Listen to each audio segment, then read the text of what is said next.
Wow, that was actually good. Cross-examine me, episode 53. You know why 53 is the best number? Because it's... I actually don't want to make this joke anymore. Okay.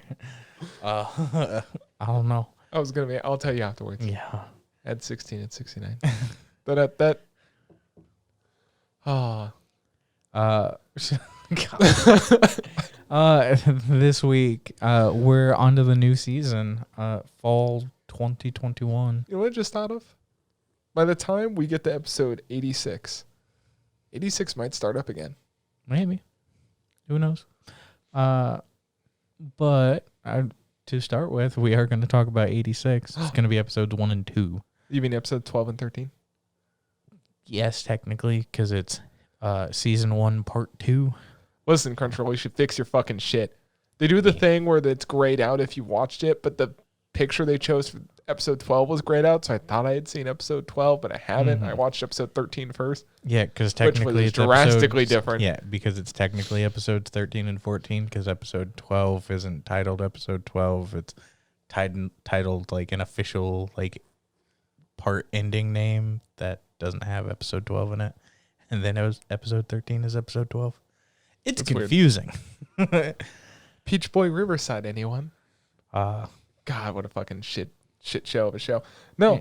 Episode 12, 86. Well, we'll talk about all of it. We're going to try and change it up this season so we aren't just going over everything that happened. Mm-hmm.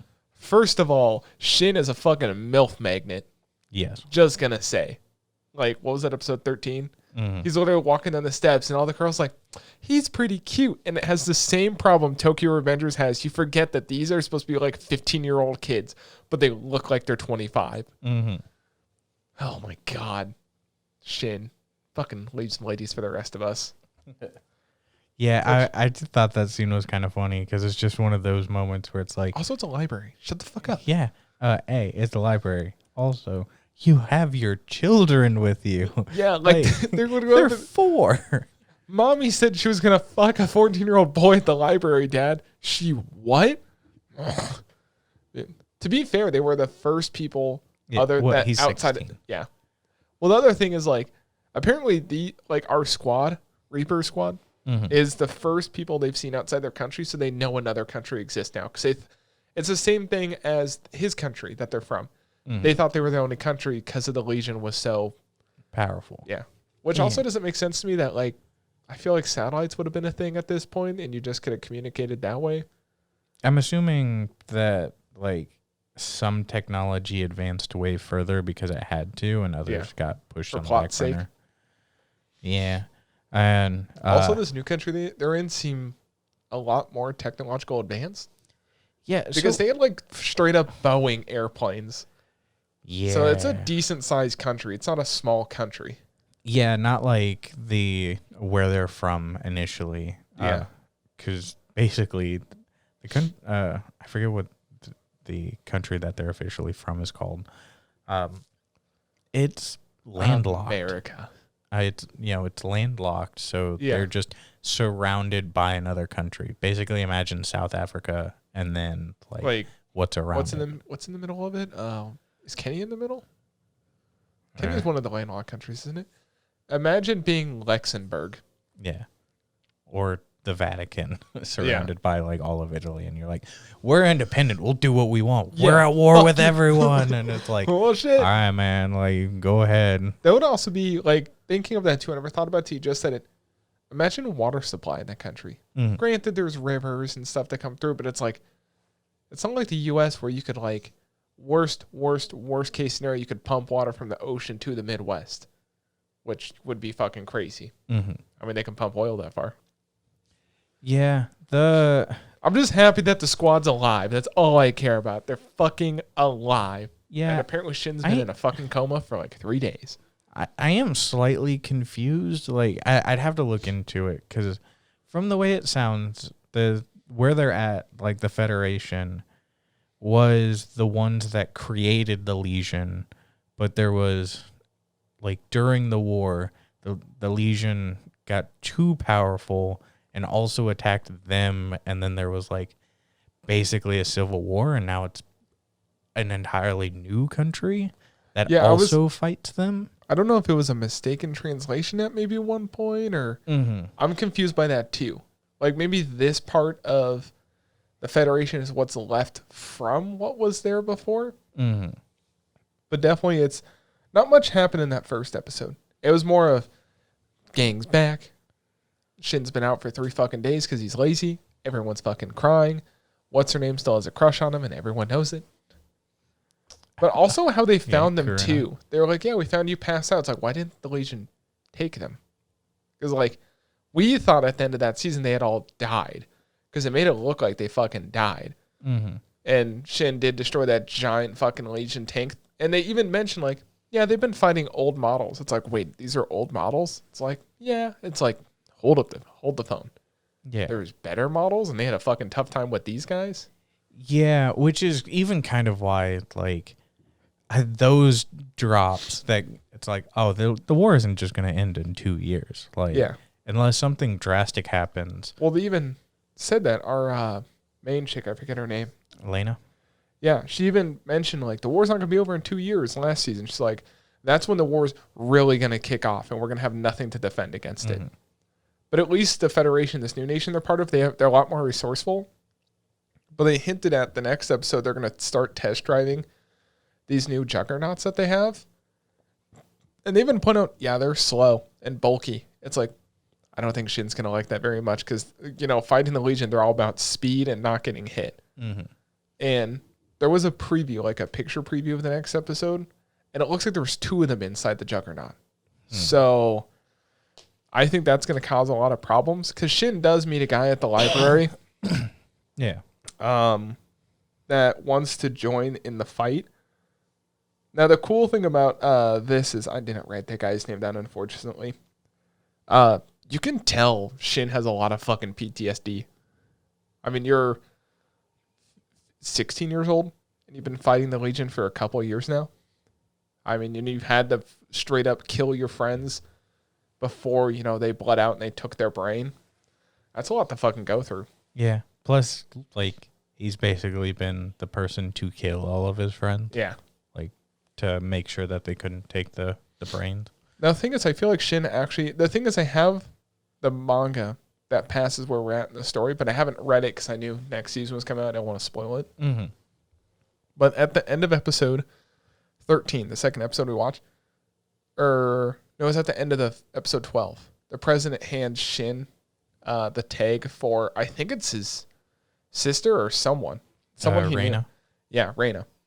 We also learned that the new squad that took over for Shin's squad in the old country knows Shin. Like, the leader of her knows Shin. She's like, yeah, I know a guy that got sent to the front who's pretty skilled, blah, blah, blah. And that's when you found out, like, those 2 squads know each other. So I wonder... Yeah. I feel like this season the 2 countries are going to try and fight towards each other and then combine forces. Yeah. Lena ended up getting demoted after the Spearhead because she's no longer part of the Spearhead squadron because that's what they were talking about, where it's like, you know, if we keep doing this good, they're going to send me back up to Spearhead, like your old unit. And, like, she's gotten ruthless since we last saw her. Cause yeah. She's this, like, badass red streak. Yeah, red, in like, her hair. Rebellious streak kind of thing. Well, the other thing is she even points out that she is the top commander. She's like, I can do what I want. Because if you harm me, then your promotion is gone. Which makes sense. I mean, she's fucking kicking ass. She said she has the most kills out of anybody, and she's only been doing this for, like, we imagine a year. Yeah. So it also helps that Reaper was part of her kill count. So.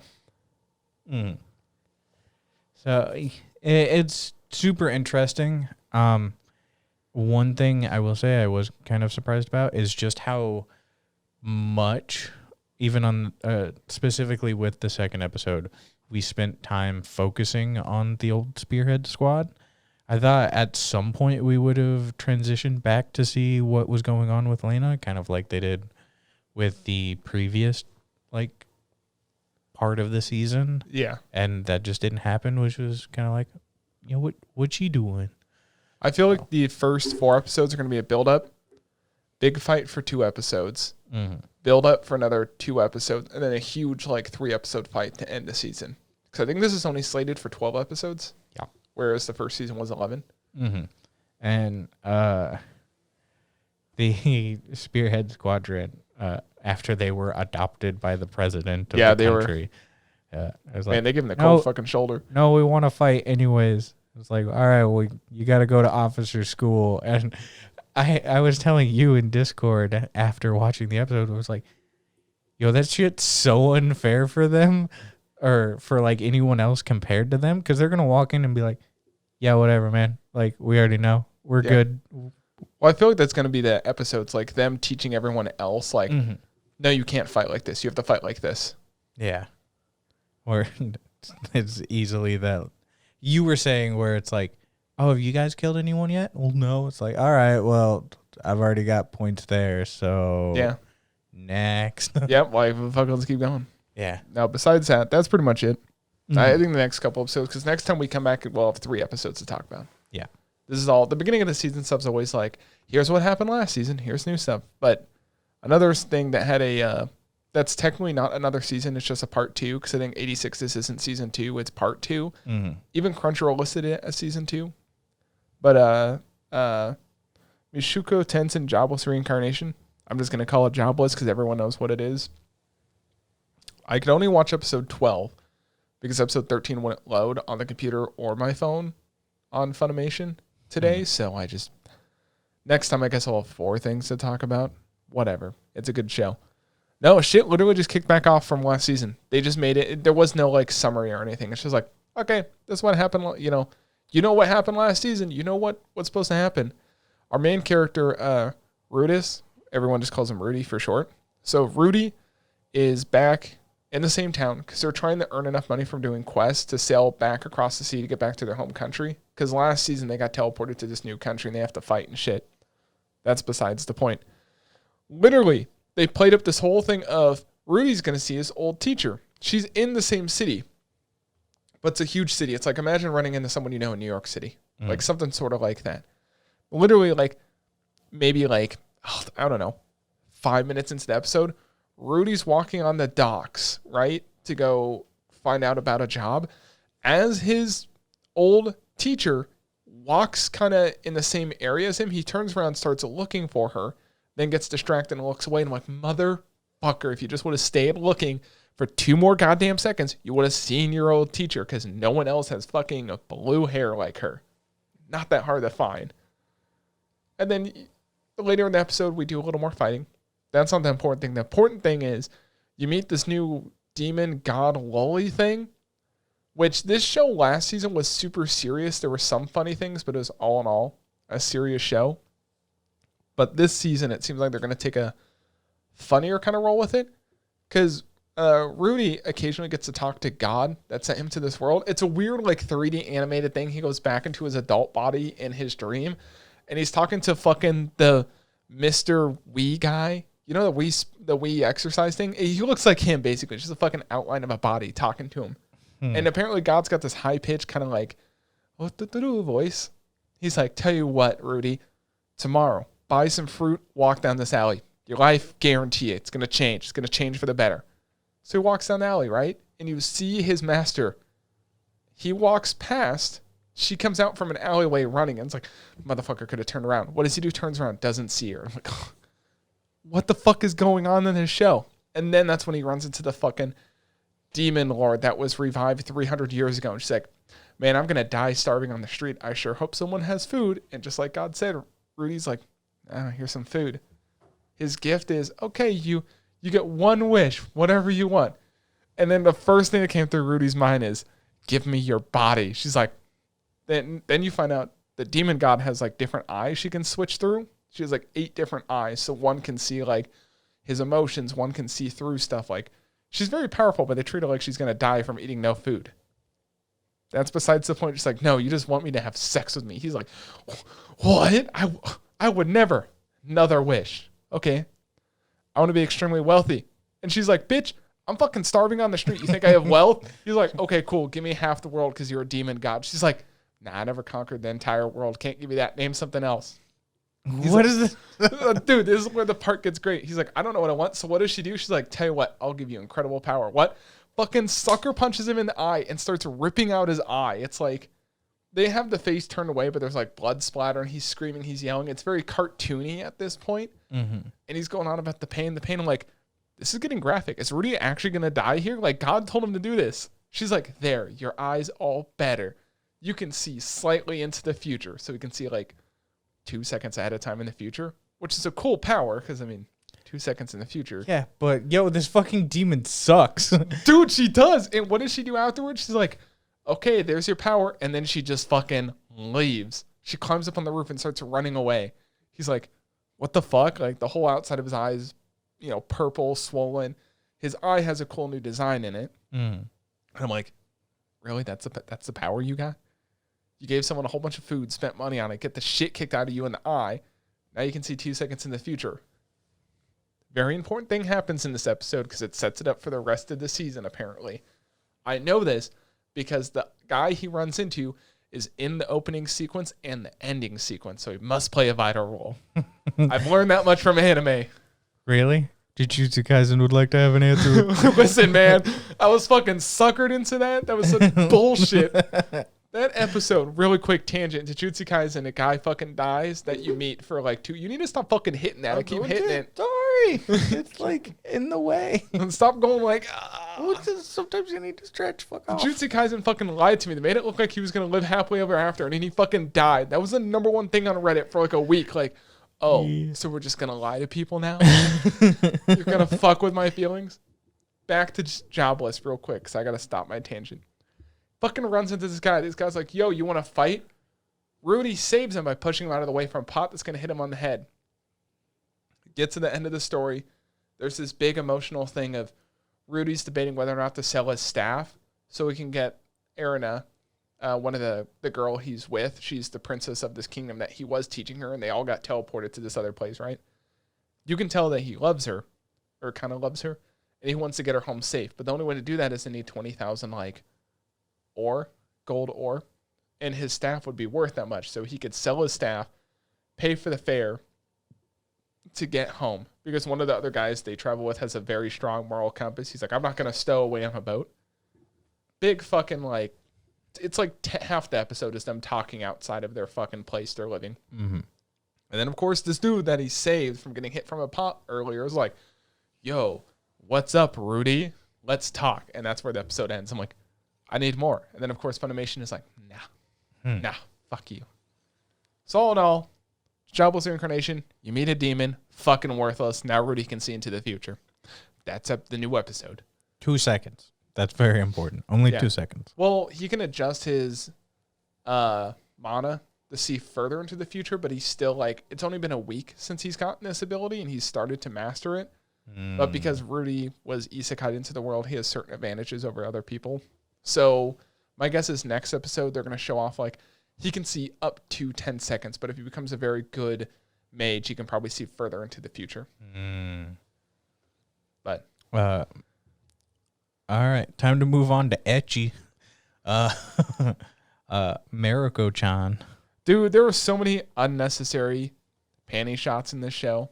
And there's literally a whole 5-minute scene, and then what is that, episode 2 of them in the locker room in their panties? It's okay, guys, come on. Apparently it's supposed to get better. The show is so good without the fucking lewd stuff. I don't say this often, but the lewd, I feel detracts from the show's goodness. Also, playing Let's Find the Main Character game in the show would be very hard, considering everyone has blue or green or purple hair, and our main character's yo, I got some black hair with some frosted tips. Oh, that makes sense. I was looking up the studio that done this, where it's Food Wars? No.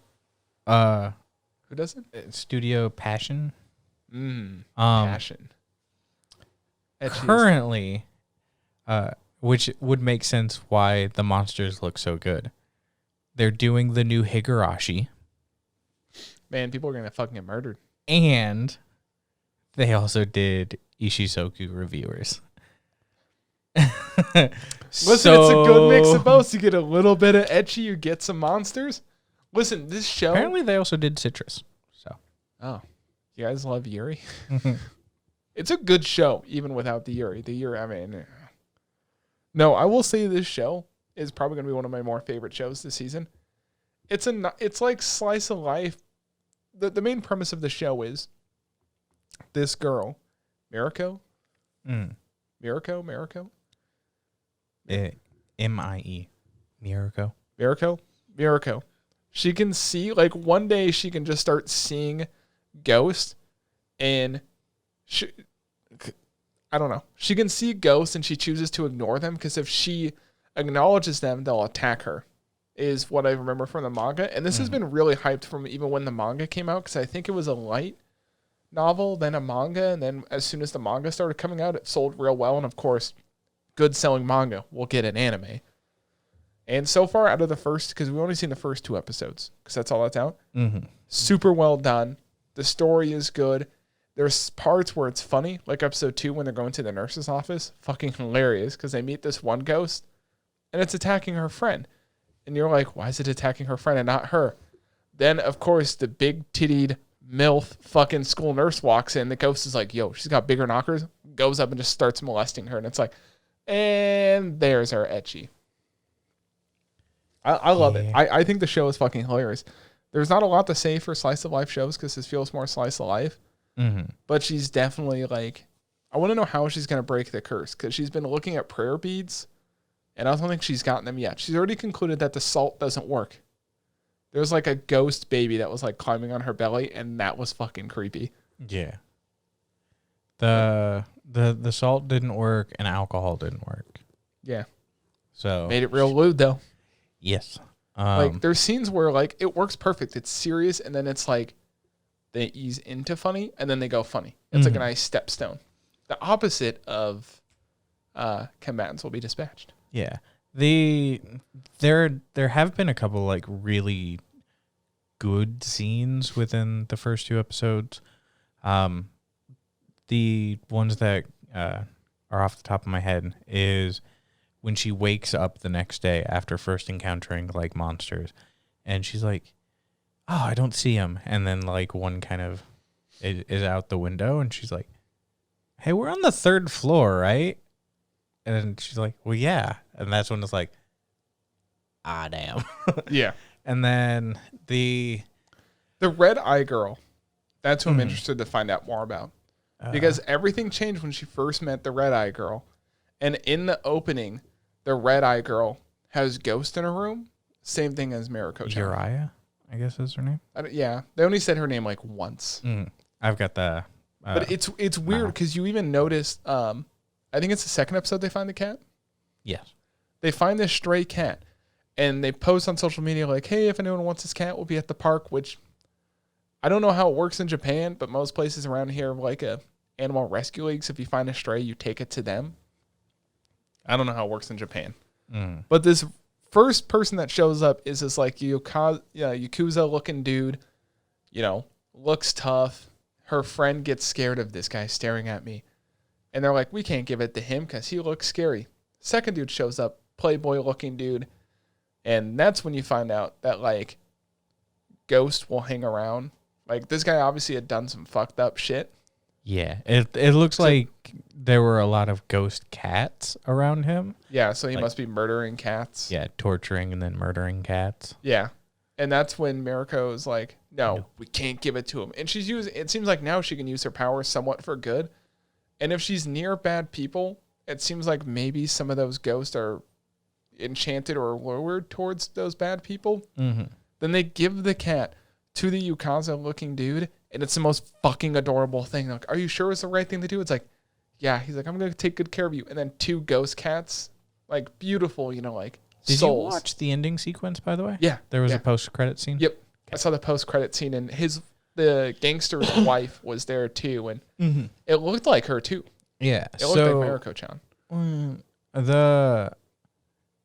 I think the interesting thing with that is it establishes that there's also good spirits that can linger. Which is a nice touch because you know everything that you've seen so far, it's like, oh, there's just bad spirits. Yeah, she's gonna get destroyed by bad spirits. I do think like that was super wholesome. The one dude was kind of creepy. Like one of the creepiest things so far has been the actual person instead of any of the ghosts. The Yukaza dude? No, the dude like where it's like, oh my God, he like tortures cats. But the thing that's important about him is he also had red eyes. And I'm like, is there a connection here? There probably isn't, but is there a connection? He also kind of reminded me of the guy from Redo of a Healer. Maybe that's why he's got all this bad ghost around him. But I do think one of the craziest scenes, just because it was played very well, is they're going up to the shop, and she's like, "Oh, like I'll see, you know, what's there," and she like gets in line. Yeah. But it's a ghost line.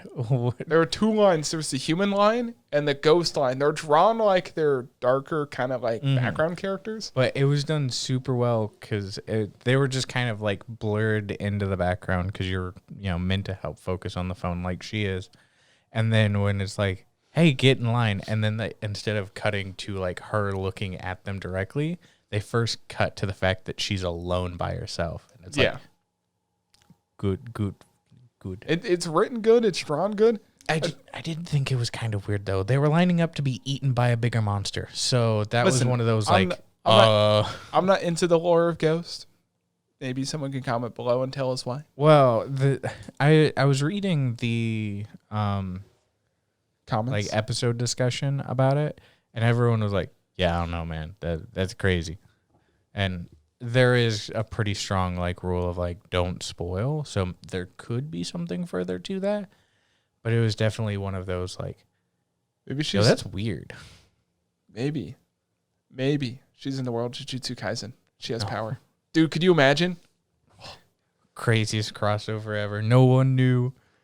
It would be crazy if in the background they did just animate them from Jujutsu Kaisen, because you know some shows have done that where they're just casually in the background. Like My Hero's done that a lot, but to be fair, it's My Hero, so Gintama's done that a lot. Like, to be fair, they're a parody show, but I know there was a scene I think in My Hero where Gintama was just in the background casually, and they played it off as cosplayers. It's like, I see what you did there.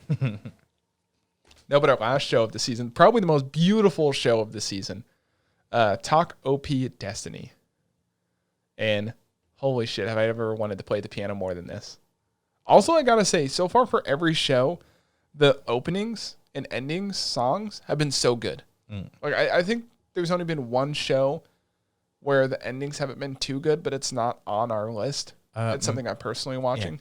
Yeah. Mieruko's OP and ED is sang by the main voice actress. Yeah. I mean, it's good. It's good. It was also weird because I think episode 1 actually had the opening in episode 1, which usually doesn't happen, I think. But besides that, Takt Op, listen, I'm just going to say it. What the fuck? Like, episode 1, I was like, okay, cool. We're just going right into it, right? Episode 2, I was like, oh shit, backgrounds. Oh shit, the boy lost her. Oh shit. It was literally just me writing, oh shit, my stuff. Like, the music in the show is very good pacing. And then just the animation on top of that, it's like, listen, you don't have to like flex that hard. Episode 2, I did have some beef with it. It's when they're doing the piano playing and they're just like, you can tell they're saving frames by going like this a whole bunch. So, but to be fair, they did blow their load on like that fight scene in it, which was very good. But episode 2 was done by Mappa and episode 1 was done by someone else. Madhouse was episode 1 and then episode 2 was Mappa. So it was two different studios. But there's a caveat with episode 2, which is probably why there was like saving frames. Mappa, for a good portion of it, like articles have confirmed that they outsourced about half of it. Mappa, that's what happens when you're doing too much shit. Busy. Yeah. They have that problem where they're not hiring enough people and they're expecting people. They outsourced it to like 2 other studios. I guess they did do the core stuff themselves, but you could tell the animation was different because episode 1, animation held perfect the entire time. Because I think Madhouse did everything start to finish. Yeah. Episode 2, I think I did hear something about it, but I never confirmed it myself, but at least you confirmed it. Episode 1 was great. They just pretty much got right into it. You know, they walk up, they find a piano. Basically, the gist of the show is there's 2 different things, like a whole bunch of crystals fell to Earth. Fuck you, crystal people. It doesn't heal you. It's bullshit. Crystals are dumb. But these crystals spell Earth. There's good crystals, which gave some people power, and there's bad. There was a black meteorite. Yeah, the meteorite gave birth to D2s, which are the monsters that live in this world now. And I'm glad they explained it, because before I'm like, do they just attack when they hear sound? Like, why are people making noise? And they're like, no, they're attracted to rhythms and beats. Harmony. Harmony, that's what it was. So it makes sense that, like, oh, when you play classical music, they show up and attack, but when you play rap, they don't. Well, come on now. That's kind of mean. I'm just saying. Just saying. They say no music. Just saying. I didn't see country music in there. There was a scene where you could hear some country music and they weren't attacking. Just saying. It must mean it's not good if they're not getting attacked. That's my hot take. Wow. No, but episode 1 just fucking banger after banger. Like, the fight starts, and then luckily episode 2 explains it, but our dude, Takt, he loses his arm, and his arm apparently every time, like, will disappear, and he's given a little, what do they call it? I was in band. Conductor's wand? Yeah, but they have an actual name for it. Whatever, they have the wand, and I don't know what the wand does, because it doesn't seem like the wand really does anything. Maybe focus power. Probably. But then Cosette, she has the actual power, and she transforms, and her fucking design is amazingly well done. Mm-hmm. It's like kind of in between of like a flower and like a performer's outfit, like a marching performer's outfit, color guard. Mm-hmm. It's like a whole bunch of different things. But the tattoo on her eye is super fucking cool too, like all the pluses, and she fucking kicks ass. The only downside of their fighting style is you learn he just doesn't eat enough calories to keep her fighting, so he just will fucking occasionally pass out. Yeah, that's a weird thing, because they both need a bunch of calories. Like, it burns a bunch of energy. So she can only do so much until her power runs out. But he also, like, burns energy too. The thing is, they have energy. But I think in episode 1, they have this big fight again at some other place, and his skin starts to burn red. Yeah. So I wonder if he can go into like an overdrive type thing, but he just doesn't want to, which is why occasionally he'll pass out. But when they fight, the animation, like their eyes, I just think their eyes are so well done in the show. Also, I'm going to say fucking rip to the shop owner.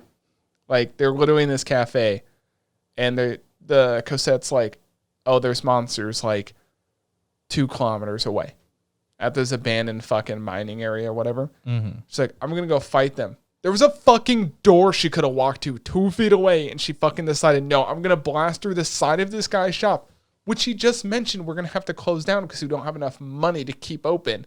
And she fucking destroys the whole fucking side of his shop. There's a fucking door, Justus. She is a fucking criminal. And then the shop owner acts like, whatever, here's some food. Yeah.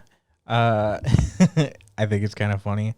I also did like how they introduced the characters, because in episode 1, you start with like a small family. Yeah. And like introducing the concept of like the kids don't know what music is. And then there's a piano, and the kids like, oh, what's this? And then you get introduced to Takt that way.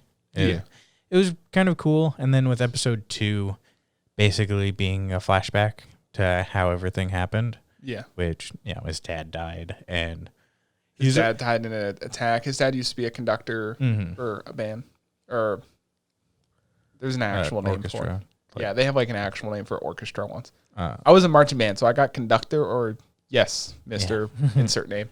But like Takt's like, I don't think people like my music. And it's like, nah, man, you're doing real well. Well, he does have the excuse of, I've only ever heard myself play, so people have never heard me, which kind of makes sense. Like, if you've only done something yourself, because he's been taught, but he's been more well refined and taught himself. Mm-hmm. Luckily, Cosette convinces him to play, and then they almost fucking die. Dude, his arm was fucked. Like, it was like smashed glass. Mm-hmm. And that's when, because I even noticed like way earlier, where it's like during their piano performance, the gym is glowing. Yeah, I was gonna say it, very like faint. It's like, doing that. How did like he not notice? Like he's known her forever, and She didn't notice either. Yeah, which is fucking dumb. You should notice if your crystal's glowing. Yeah, it does seem the way it's portrayed though within the final part of that episode. Who was the fire girl, by the way? Huh? Who was that fire girl? Maybe that was his mother. There was that fire spirit that popped out and then gave him all the powers and shit. So did they say anything about that? I think the thing that are establishing with that final scene is Cassette died, and currently that spirit is inhabiting the body, which is why the personalities are so different. Well, when she's fighting, it's the fighting Cosette, but when she's just out and about, well, maybe. Yeah, because she's very, like, even when she's not fighting, she's super clinical compared to, like, the laid back that you see in episode 2. Yeah. And she still has some of that personality, but it's not as, like, what it was. Yeah, but even the, like, certain behavioral stuff she doesn't do, and he actually does it now. What if they became one? No. Did this show remind you a little bit of, it felt, this might just be saying it to say it, it felt a little Guilty Crownish. Yeah, I haven't watched Guilty Crown. Oh, really? Oh, you'd fucking love it. I never got around to it. It's so good. But one of the things... It's like Code Geass, but better. Well, you're wrong, but whatever. One of the things that people had pointed out that are different, their roles are kind of different. In episode 1, when he's bored, he taps on the window to like music. In episode 2, Cassette is the one doing it. Yeah. And he just didn't care. So... they could be one person now. They are not one person. They're one person. No, they're not. Yes, they are. No. Shit. No, that's just not. Was it all in all? Also, Anna's just there like, yo, what's up?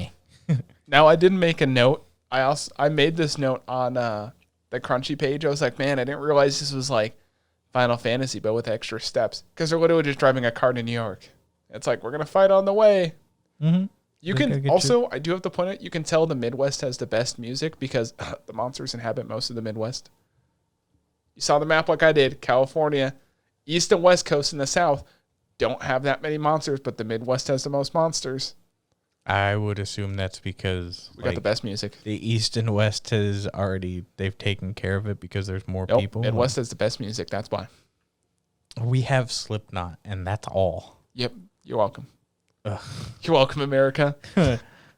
That's right. We gave you Corey Taylor. He's not even from Iowa. He just grew up here. No, but this takes place during like the 60s. Well, I mean, the present day is 2047. Yeah, but it has like a very 60s, like,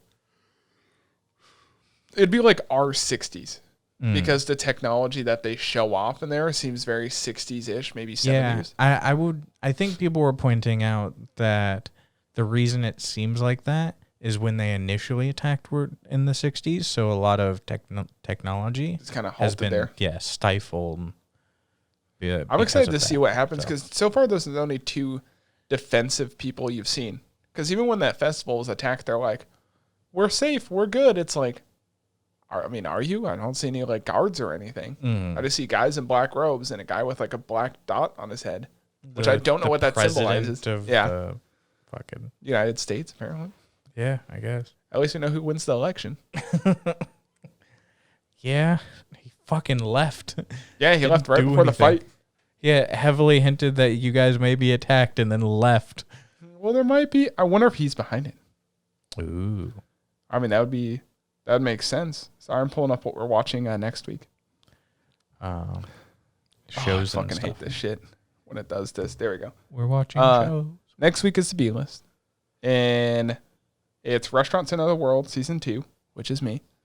The Great Jahi Will Not Be Defeated, which is both of us. Comey Can't Communicate, which is both of us. But that's on Netflix.